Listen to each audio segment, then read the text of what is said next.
Kaynar şey diyeceğiz ben. Yılda tezden mutluyor. Belki kumulun yarap gidelim.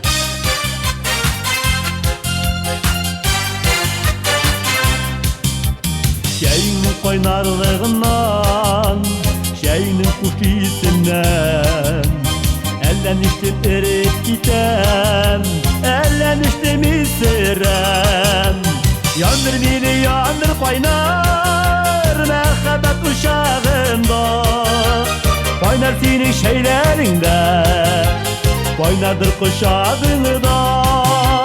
Yandır beni yandır kaynar mehabbet uşağında, kaynar senin şeylerinde, kaynardır kuşağında.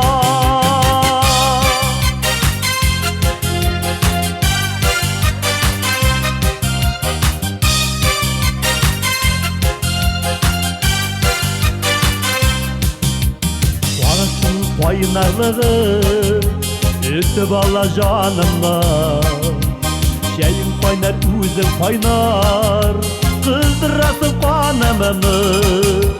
Yandır beni yandır kaynar mehabbet uşağında, kaynar senin şeylerinde, kaynadır kuşağında.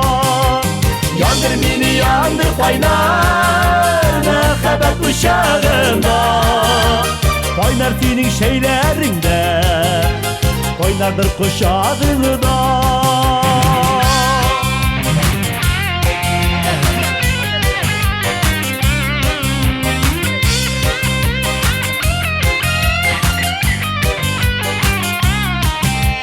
Şeyin kaynar üzüm kaynar, şey şemire üre, mehabbetten işe kovar, ağız pişkenge kure.